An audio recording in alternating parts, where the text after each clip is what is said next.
For over 2 decades, the Democratic Alliance sold South Africans a definitive promise. We are the party of clean governance. Corruption is a virus native to our opponents. But in July 2026, that multi-million rand political brand didn't just crack, it was detonated from the inside. And the man who pulled the pin was none other than the party's immediate past leader, John Steenhuizen. Freshly stripped of his cabinet position as Minister of Agriculture by incoming DA leader Gordon Hill-Lewis, an unconstrained Steenhuisen sat down for an explosive tell-all interview with News 24. He didn't target the ANC. Instead, he pointed his gun directly at his predecessor, the godfather of modern liberalism in South Africa, Tony Leon. Sure, you know that Resolve Communications is chaired by Tony Leon and its CEO is Paul Bowie, both of whom were previously, one the DA leader and the other the CEO of the Democratic Alliance. So a company chaired by a former DA leader and led by a former DA CEO were quite pivotal in criticizing you and your chief of staff? Well, absolutely, yeah, and relentlessly driving public narrative. What Steenhuisen unleashed was an unprecedented allegation of white-collar state capture, claiming that a private PR firm stacked with former DA executive was actively weaponizing its political proximity to influence state policy for paying corporate clients. This is the anatomy of DA's hidden war. Welcome to Narrate, where we dissect and explore stories that matter to all of us, a home for all lovers of South African authentic stories. To understand the friction, we have to look at the mechanics of corporate lobbying in South Africa. When Tony Leon stepped down from active politics, he didn't just disappear. He became the executive chairman of Resolve Communication. Alongside him is the former CEO of the DA who resigned in 2029, Paul Bogie. Together, they built a formidable public affairs machine. Their job, helping private corporations navigate government. But according to Steenhuisen, Resolve Communication wasn't just navigating government. They were allegedly trying to dictate it. Steenhuisen claims that while he was battling a catastrophic foot-and-mouth disease outbreak in his agriculture portfolio, Resolve Communication was actively running a public relations smear campaign against him and his chief of staff. Why? Because Steenhuisen claims he repeatedly flagged the firm internally to the DA caucus as a massive ethical risk. He alleged that Resolve was routinely approaching GNU ministers to facilitate private meetings for their corporate clients to push for major policy changes.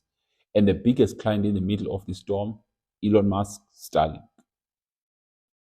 The accusation by Steenhuisen is that Resolve used political access to pressure Minister Solly Malatsi on Starlink's operating license, whereas the defense of Tony Leon is that lobbying is entirely legal, transparent, and a standard global public affairs function. The stakes could not be higher. Starlink has been locked in an intense regulatory battle to operate in South Africa. Steenhuisen blew the whistle, claiming Resolve Communication bypassed formal channels to set up meetings with DA ministers, most notably Communications Minister Solly Malatsi, to fast-track Starlink's license. Tony Leon fired back with icy precision, dismissing Steenhuisen's claim as nonsense. He did this in follow-up interview with the same News 24 John Steenhuisen made earlier. I certainly asked for a meeting with John Steenhuisen. I've personally arranged that. But this is in the context. But then what is this? What was wrong? I said, would you meet the Starlink executive?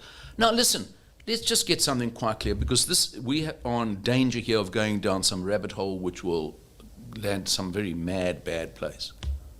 John Steenhuisen, who is leader, the current leader Jordan Hill-Lewis, Solly Malatsi, these are adults who have agency. They are not children. They don't behave well. Maybe they do, maybe they don't. They're not children. They are paid multi-million rand salaries by the taxpayers of South Africa. I entirely legitimately, ethically, appropriately phone up and say, look, here's the biggest company in the world. They want to invest in South Africa. There's some blockages. Would you have a meeting with them? I didn't say, oh, at the meeting, if you don't agree to their proposition, I'm going to get you, not that I can, you're going to suffer the consequences. I mean, that would be improper. It is entirely proper. Incidentally, just your friends in the ANC, I was rather, and this has to be correct because it was News 24, so we That's always correct.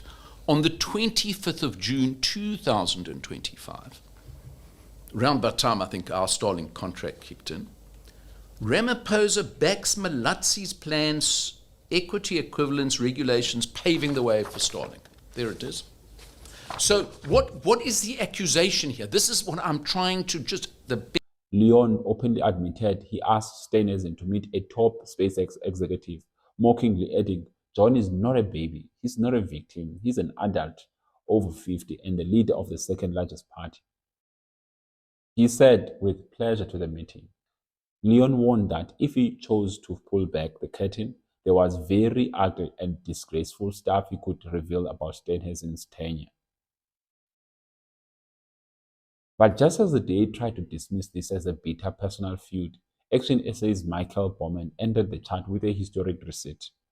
Bowman published an expressive open letter alleging that this corporate masking is an old habit. He claimed that back on April 5, 2019, Tony Leon used his status to pitch a staggering 300 million corporate product to the then Joburg mayor Herman Mashaba and now Action SA president. The kicker, Bowman claims the exact moment Mashaba refused to adhere to Leon's corporate pitch, the DA machinery internally turned on Mashaba, forcing his eventual exit to form his own political outfit, Action SA. And the ANC instantly capitalized, calling for an urgent presidential investigation into what they termed a state capture racket akin to Bell Pottinger. The resolution of this saga leaves the DA's moral high ground in absolute ruins. For over a decade, the party's primary political currency was its perceived immunity to corruption.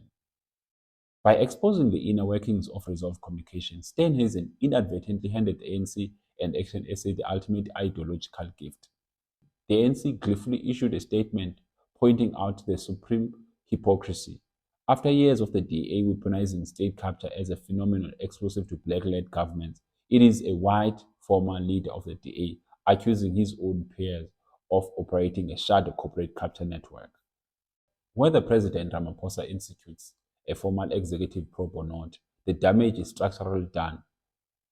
The saga proves that in the high-stakes arena of the government of national unity, the acquisition of state power instantly attracts the gravitational pull of massive corporate interests. The DA wanted to prove they could govern the state. Instead, they are struggling to prove that the market hasn't captured them. What do you think, narrators, about the saga between John and Tony? Could this result in the exit of John from the DA? Let us know in the comment section. If there's any other story that you would like us to cover and narrate for you, please subscribe and join us next time. Thank you for watching, and we'll see you in the next narration.